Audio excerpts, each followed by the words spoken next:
everybody. Bruins win 1-0 tonight. It was pretty, but they got the job done. 1-0, the final tonight. It's the third time that a Bruins coach had a debut and won in their first game.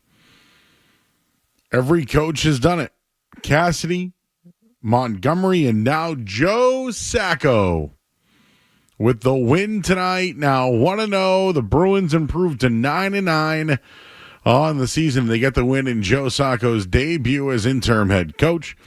You're coming home from the game tonight. This is the place to talk about it at 617-779-0985. We're on YouTube. What's up, YouTube fam? And everybody that's in there. So how about that? Joe Sacco says he just wanted a good effort from the guys. He thought they really dug in tonight, and they were looking for passion and emotion, and I feel like they certainly got that tonight. You know, that's what Sacco was looking for before the game. The Bruins played tough hockey tonight. There's still some warts, don't get me wrong. I'm not going to tell you that everything was great tonight, but they showed passion, emotion, and they looked like a tough hockey team and snuck out a 1-0 win. And they got a great effort by their backup goaltender, Eunice Corpusalo, excuse me. I threw an R in there if you heard that one's guess. Listen, Corpusalo's been nasty. 21 saves tonight for the shutout. He's got 2 shutouts now on the year. He's 4-2-1, over a 900 save percentage, a 2.38 goals against. And again, the 2 shutouts this year. They outshot Utah. You know how slow they are in the first periods. They outshot them 15-5 tonight. And that's what helped them the rest of the way. And they had 7 power play chances tonight. They scored on one of them. So, like, at least on the man advantage, it looked more organized. It produced more chances. And Elias Lindholm, with the goal, got it off a rebound, something I was complaining about that they weren't doing. But he gets the goal off the rebound, take the 1-0 lead. It was Lindholm's first goal since October 12th. So the Bees go 1 for 7 on the power play, 0 for 3 on the penalty kill, which is great. They only gave up 3 shots on the kill. There was a really good fight tonight by Kastelik. He showed toughness. I thought that was good. And I think Brad Marchand's due. I bet him to have an anytime goal tonight. He was close multiple times. It was good to see a better effort from him. But Korpisalo, that has to be the story right now. And why don't we start talking about it? Why was he in net tonight? Why not Jeremy Swayman? It was the right decision and it worked. But why not? And here's the next question. Why not Korpisalo in the next game? I mean, they've been switching off. It's going to be Swayman for the most part. But they play in Detroit on Saturday night. So they'll have Friday off and then Saturday night.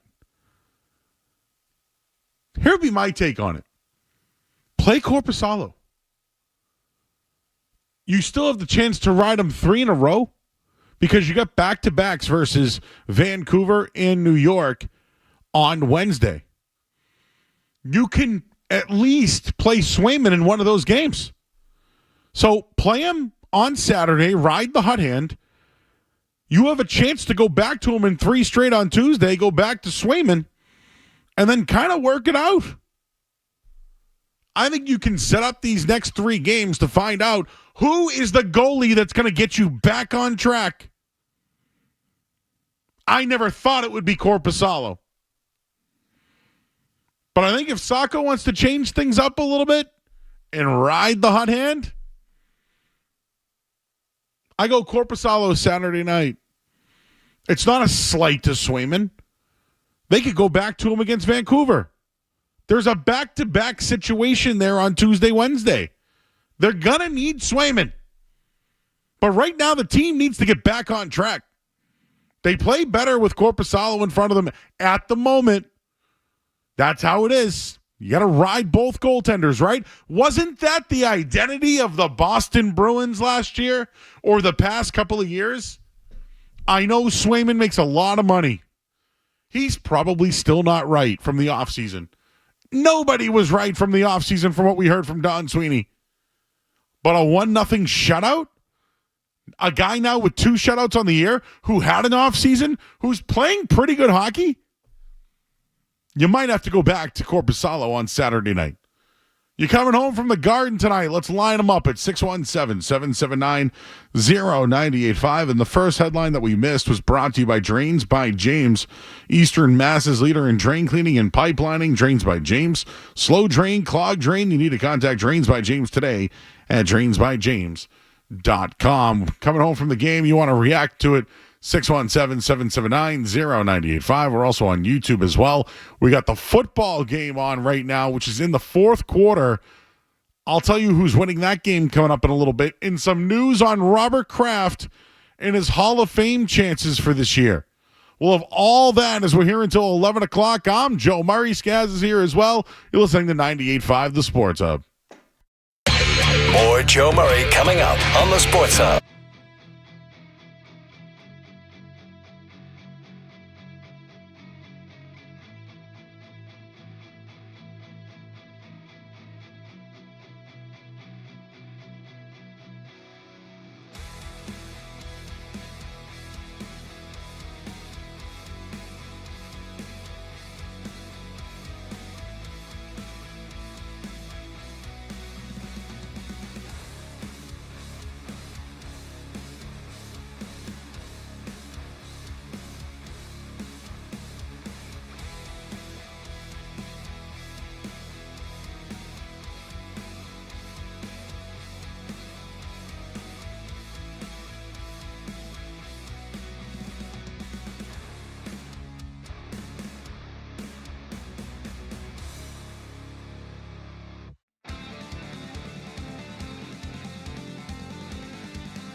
quick. Smelly.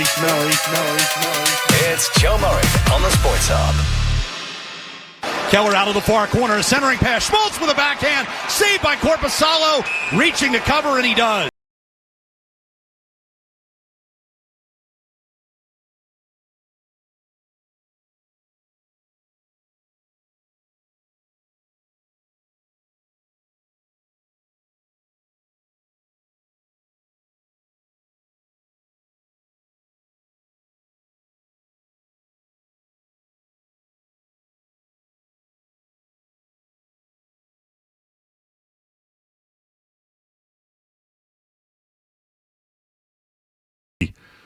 Goaltender that wasn't as good as Allmark. That's a fact. It made the team worse. Fact. All you got was you got a first-round pick, so we'll see where it goes, but you also are still paying that guy $3 million. But it hampered the team from going out and getting a top 6 wing. That's a fact. They spend so much money on Lindholm and Zadorov. They talked about some of the young players being ready. They aren't, which, by the way, I don't think we've talked about enough during this Montgomery firing. But you go back to that DeBrusk draft. They whiffed on 2 of them, and all 3 are gone from 2015. And you want to look at it 9 years later and wonder what's wrong with the team? You can go back to that draft. There are so many guys that were in that draft that are superstars. Sebastian Aho, 2nd round. I won't even do this right now. I won't do that right now. But I'll tell you this much. If you want to look at the problems with the team, it's there. And then you need to basically put Band-Aids up with free agent signings. You've hit on a couple of guys because you've gotten good picks. Besides that point, this trade for Korpisalo this year, it didn't look good. But with Swayman's slow start and the lack of an offseason and, the team playing better in front of him, maybe you can lean on him right now. With the switch in head coach, the fact that he just had a shutout tonight and then you have Saturday night and a back-to-back coming up next week, it's a good spot to ride him 2 games in a row. It gives Swayman more time to get it right. You can at least tell him the day he's going to play next so he can prepare for that. But it's about time to get both these goaltenders on the same page because maybe everybody else will. And I mentioned tonight that it was a good effort from the team. It was. Were they a tough hockey club? Yes, they were. Did they play together? Absolutely. Was it pretty? Not always. They gave a crap tonight. I mentioned business decisions the other night. A lot of guys did. Now, if I can be critical, they still haven't scored a goal at home in the 3rd period. In fairness, did they have one taken off the board? Yes, but it was a high stick. After review, it was a high stick. So, the Bruins still have not scored a goal in the 3rd period since the home opener at home. Woof. That's got to change soon. But overall, Korpisalo, 21 saves tonight, a shutout. Gritty effort from the team, and they really grinded things out in that 3rd period. Korpisalo now 4-2-1 on the year, a .906 save percentage, 2 shutouts, 2.38 goals against average. Scaz, you worked the game. Anything I didn't mention tonight? I'm always nervous, Joe, running around back here. I don't want to repeat anything you've said. We've had a couple of those. Don't be nervous. We've had a couple of those lately. No, I think you're right on, though. The team has looked better in front of Korpisalo, and it's not just a tonight thing. And, Bob even said it post-game. He was like, I wonder if they ride the hot hand on Saturday night. Like, if it's working, why go away from it? Clearly, Swayman, Jeremy Swayman is a very good goalie. He will be a very good goalie, but for whatever reason, he hasn't been to this point of the season. So I have no problem if it is Korpisalo again on Saturday night. The 3rd period thing is obviously still concerning. You can't score at home in the 3rd period. That's a pretty big deficiency to have. But I just thought the overall, team defense, the neutral zone, keeping just everything they did tonight was better. It was a 1-0 game, but that's enough. That's all they needed tonight. So was it a great game? Was it perfect? Not even close, but it was a step in the right direction. I thought Marchand looked more involved tonight. He had a couple chances right on the doorstep. I know we were both very interested in one of those going in, but even a guy like they tried different things on the power play. We saw Merkulov out there, the first one, then he wasn't out there on the second one. So it's going to take them some time to figure it out. Obviously, Sacco is going to, switch things up and try different things. I'm here for it. Do whatever you got to do to get a win. I don't care if it's a 1-0 win against a bad Utah hockey team. At this point in the season with their record, you just have to get wins, get points, and that's what they did tonight. Yep. Pastrnak, I think you should mention, had an assist. 5 shots on net, had a big hit, played over 19 minutes on the ice. He responded. I thought Zacha was good tonight, too. He had 4 shots in the first period. So, whatever was said pregame about them just shooting the puck more, I think, that's an obvious complaint that fans have, good or bad, with your team, is just shoot the puck. So that was a good thing to see tonight, that there were guys getting pucks on net. I'm just bringing this up, but do you think the guys put pressure on themselves because of Monty? I mean, and I don't mean this as like Montgomery getting fired. I mean it as, Zacha's a two-way player, right? Has he been focusing more on staying in his lanes and trying to do different things defensively, which takes away from his offensive game? Like, I wonder if Sacco was like, hey guys, play a clean game and get looks, because their biggest problem is taking shots and scoring, right? They give up more goals than they score. That's been a problem for years, by the way, but this team in particular. Maybe there was that little, hey, guys, if you're a little bit more offensive tonight, you're not going to have me screaming at you to get back on defense. You know you got to get back on defense. So I just wonder if that voice in the room had other guys thinking more offensive. And I actually wanted to look up the box score on that one now, because I'm sure there was more guys with shots on net tonight than norm. Looking at it here, Brazeau had 3 shots on net tonight. And I know he's been pretty active of late, but Marchand, 4, as you mentioned. Zacha were all in the 5. He said a bunch in the first period, but shots on net tonight, it was an improvement, no doubt about it. Beecher had a shot. Geeky had 2 of them. We mentioned the Lindholm goal. Merkulov had a shot on net. All the defensemen, Carlo, Lowry, McAvoy had 2, Peak had 2, Wotherspoon, even Zadorov.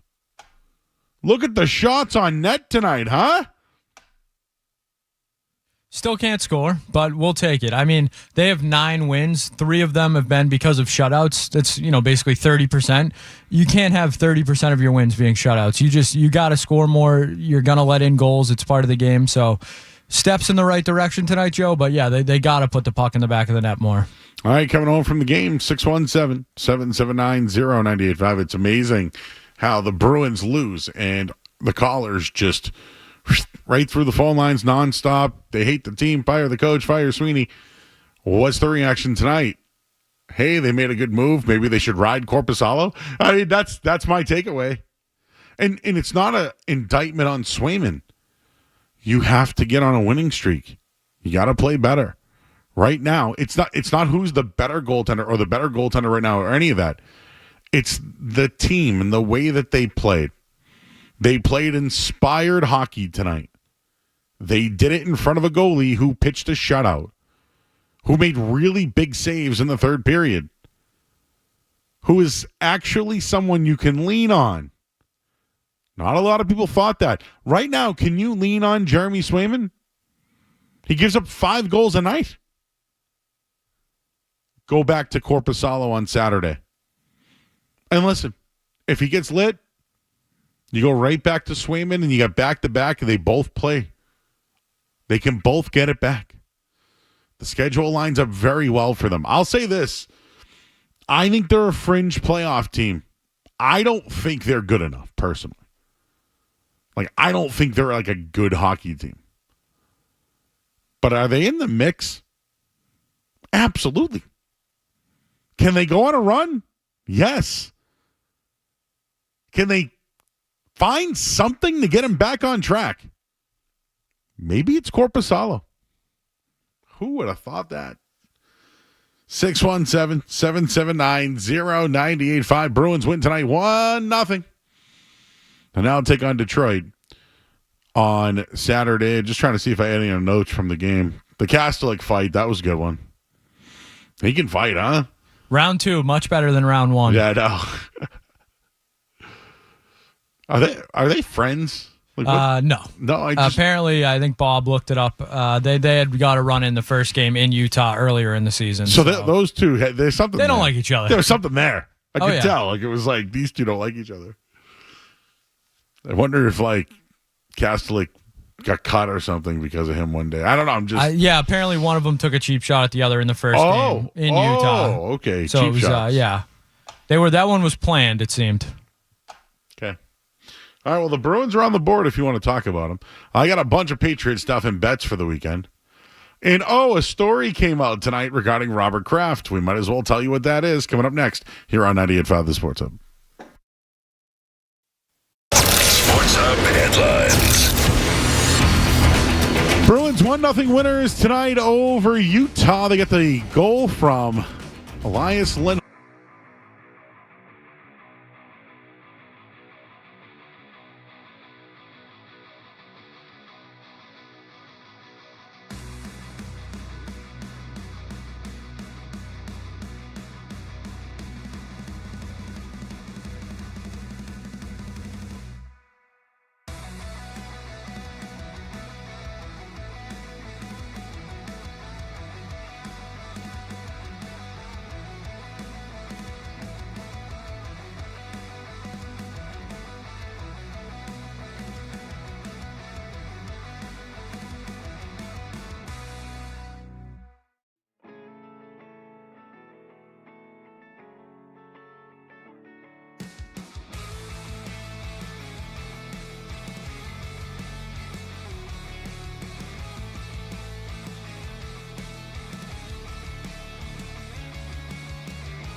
All right, back here at 98.5, the Sports Hub. We'll still react to the Bruins game, but there's Thursday night football's happening right now.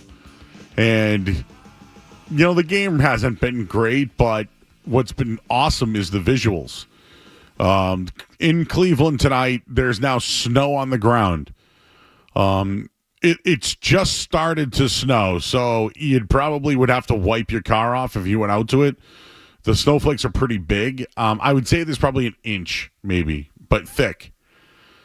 And the scoring has begun here in the second half. Jameis Winston had a rushing touchdown, threw a beautiful pass to set that up, and then hit the 2-point conversion.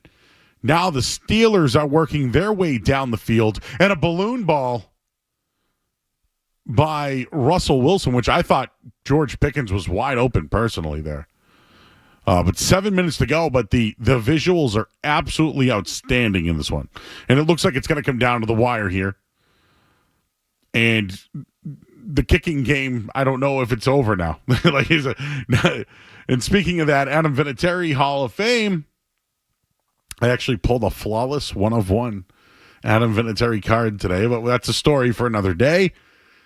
But the Hall of Fame has two sides of it. You elect them. There's 25 now on the ballot, but you can also get in through the Veterans Committee.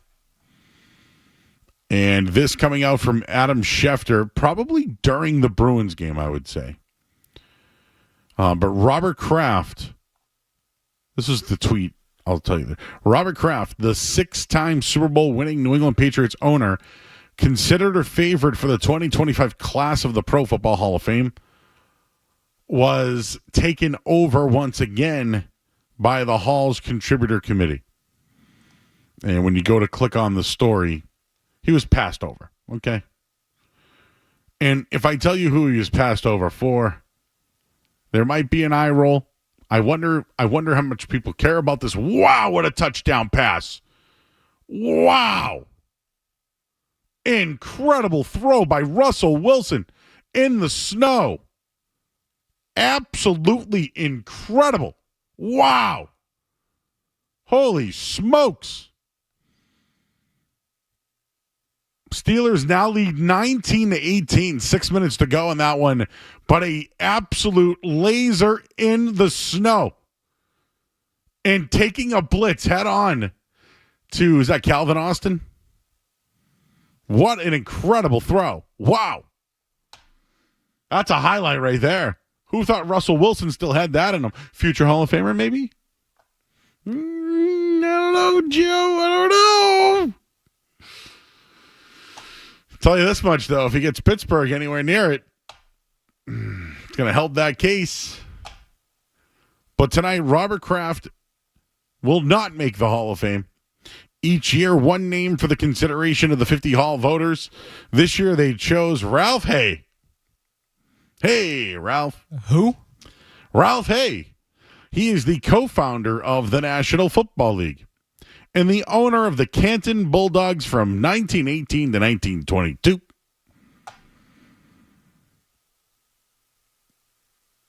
Hay, along with one coaching candidate and 3 candidates from an earlier NFL era whose names will still have not been revealed, will be considered by the full selection committee for the Hall in January of 2025. All right. So the story is that Robert Kraft's not going to the Hall of Fame this year. And that the people have chosen a man named Hay from the Georgia Bulldogs. The Canton Bulldogs. I'm sorry. I apologize. Much respect to the Canton Bulldogs. So, I'm sure locals are going to look at it as, there might be that side that says, wow, how come Robert Kraft's not in the Hall of Fame? There's also a crowd that says he doesn't deserve it yet.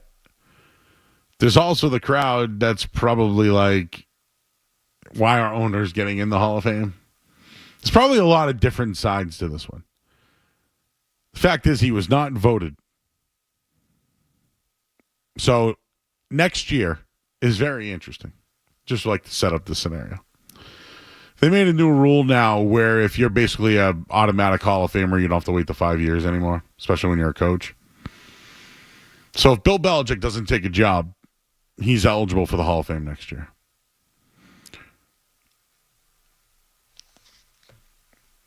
Do you think they could go in together is one question. I know you brought that one up. But if you had to choose one, it's Bill Belichick all day. Are we serious right now? I can't even believe I'm asking this question. So, yeah, owners in the Hall of Fame. Why? I know Jerry Jones is, but you know what? He built that thing. The Cowboys of the 90s were real. So are the Patriots of the 2000s, Joe, if that's your argument. So, that's my question. Are the Patriots of the 2000s being punished? I would say no. Ty Law's in the Hall of Fame. Okay, Rodney's not. Yeah, but Rodney was a better Charger than he was a Patriot, I'd say, and he also, was, cough. Randy Moss made it. Yeah, not a Patriot. Well, but he played. Yeah. I'm just hypothetically saying. Richard Seymour's a Hall of Famer. Richard Seymour has made it. All right, years ago, I had a chance to talk to Satch Sanders with the Celtics, and he felt that he was out of the Hall of Fame because too many Celtics made it. So I don't know if I can make the same case here because the Celtics had millions of people in the Hall of Fame. Like millions. Just look at the rafters. Right? There's no numbers left. But I'm only saying it as someone that lived it, right? Satch Sanders felt he got in, within the last 10 years or whatever, and got in through a Veterans Committee. But it's the only way Kraft can get in is through the Veterans Committee? Like he's not just up to be a Hall of Famer someday? Yeah, I mean, by the standards of the NFL Hall of Fame, Robert Kraft is a lock. I find it bizarre that the man that co-founded the league wasn't in the NFL Hall of Fame. Like, if you're going to put Jerry Jones and these other guys in, the guy that co-founded your entire league isn't in until, 100 years later. I find that kind of bizarre, but that's a side story. Did you just make a case for Mr. Hay? Well, I mean, if the guy just got in, Joe, his case has been made. But I'm just saying, if he's the founder of the league, he probably should have a wing or something over there. So, yeah, the Kraft thing, I don't want to compare it, but it's like a Nike Jaylen Brown thing. There's some weird personal vendetta there. Because Robert Kraft has the accolades. However you feel about him, today as a Patriots fan because of the last few years, I know some people have soured on him, and there's some reasoning for that out there, but his resume is what it is. He is an NFL Hall of Famer. If you think owners shouldn't get in, well, I have bad news for you. They do, and his resume is better than some owners that are already in. But if you're going to make me pick Belichick or Kraft for next year, obviously I would say Belichick. It's not a question. But there are two funny scenarios, Joe. One is they go in together. The other is Belichick doesn't come back to coach. He goes in next year and Kraft gets snubbed again. Oh. That would be some, I'm sure Bill would, enjoy that Schadenfreude right there. Poetic justice. So, but I think Belichick comes back, so this whole thing becomes, kind of a moot point, and, Belichick goes in, 3 years after he retires again, or, steps away again. Poetic justice. Imagine Bill Belichick getting in the Hall of Fame over Robert Kraft. Yes. Could they both get into the same year? So I think Belichick's coming back. Yeah, I do as well. Which just nullifies this conversation. But it's a fun one. So, but we got a show to do today, Skaz. Got a show to do today, Joe. That's what I was told before. But it's starting to get a little interesting now. When it comes to Patriots Hall of Famers, is Kraft the first one to be snubbed? Like, who's been snubbed? I think Rodney has. But I think Rodney has some dents. Most fined player in history. Most penalized player in history. I don't know. Was a part of a PED thing. Does that hold him back? Vince Wilfork really didn't have a position. Didn't put up sack numbers. But he's on there? Adam Vinatieri? You can't talk about the Super Bowl era without Adam Vinatieri's name. So if he is not a Hall of Famer this year, I'm going to be surprised. That's when we're going to find out. Adam Vinatieri is a first ballot Hall of Famer. Can I give you one who I think is one of the more snubbed right now? Be Steve Smith. How's that guy not in the Hall of Fame? Did he ever win? I mean, he went to a Super Bowl. He's a wide receiver. He went. 2-time first-team All-Pro. He's 8th all-time in receiving yards. I don't think he's been retired enough, has he? Steve Smith? I would have to think so. Look that up. I don't know. Actually, don't know. You know what it is, too, guys? It's harder for these skill players to get in. It's hard. If you're a skill player, you need to be one of the best. And I get that's what the Hall of Fame is. Duh. No, but I mean, you just can't put up numbers. Retired in 2016. 16, 17, 18, 19. Okay. Yeah, When he retired, he was 8th all-time in receiving yards. Yeah, I like Reggie Wayne versus Steve Smith. Give me Steve Smith every day of the week. People are going to tell you Reggie Wayne, right? But Wayne has the numbers, the reps, the experience because he was with Peyton Manning. It just makes him look more glossy, right? It's just Jake Delhomme's not doing that for you. He's not, unfortunately. Snubs, though. Vinatieri shouldn't. I'll say this about Vinatieri. The Patriots snubbed him. All he wanted was a long-term contract, and they put him on that franchise tag every year. And this is on Kraft. Robert Kraft wants to say it was Bill Belichick that let Tom Brady go. Fine. Who let Adam Vinatieri go? You. He didn't want to be franchised again. He didn't want another year of being a franchise player. He wanted a real contract with guaranteed money. What else did he have to deserve? What else? So you know what he did? He went against the bitter rival, went indoors, and won a Super Bowl there and put up even better numbers. And got not franchised, got contracts. Guys like that who are better sometimes the second place they are. You know who guys like that? There's not many, but I'll give you one in baseball. Carlton Fisk goes into the Hall of Fame with the Red Sox, right? Played more for the White Sox in his career and made way more money. Vinatieri should be a first ballot no-brainer, one with 2 organizations and 2 of the greatest quarterbacks of all time. If he's snubbed, he'll be the second after Robert Kraft. But I'm just saying this. I think Kraft's the first to be snubbed. I went on a rant there. Mike Shanahan is not in the Hall of Fame. He will. But he should be. He will. It's like Ron already. Earhart and all these guys. Eventually they get in with all these great offenses that they had. Sam's in New Hampshire. Hi, Sam. Hey, Joe. How you doing? Good. Good to hear. Yeah, so it's at the game tonight.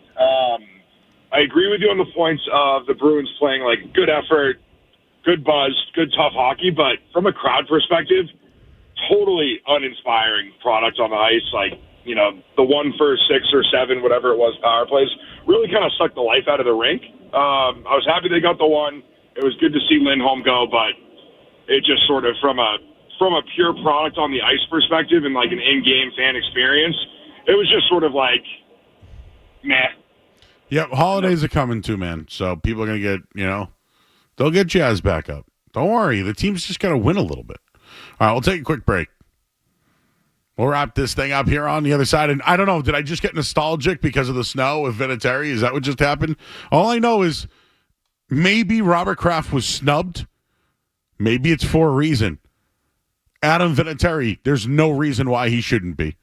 Take a quick break and wrap it up on the Sports Hub. You're listening to Joe Murray on 98.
All right, back here 98.5, the Sports Hub. Wildness has happened in this football game. The refs probably couldn't see a pass interference. They didn't call it. And somehow I think the Browns might win this game down 19-18, but it's in the snow, and then there's almost an interception. Whew. I'm going to let that one play itself out. So that's it for me up until after the holiday, everybody. So I know Skaz is going to be off next week. I'll be in Monday, Tuesday. Okay, so I will not. But Skaz will be here. We got a Matt McCarthy in here. Matt McCarthy tomorrow. Matt McCarthy Monday, Tuesday, I believe. Okay. So I want everyone to enjoy their Thanksgiving. You enjoy as well, Joe. Yes, I'm going to bet a lot on football. There's college football games. There's NFL games galore. So it should be fun. You know, that nap time Giants Cowboys game, that one's going to be really just absolutely fantastic here. So, but just wanted to wish everybody a happy Thanksgiving. Of course, it is the year and the time of giving thanks. So thank you to everybody who listens to the show, who chats in with us and makes it possible to be here every night. There are some long nights, especially with these Bruins, the way they've been playing lately. But tonight it was good to get the 1-0 win. And, of course, we'll have you all through the Celtics championship run because that is happening. Just doubling down on that one. All right. For James Scaramuzino, happy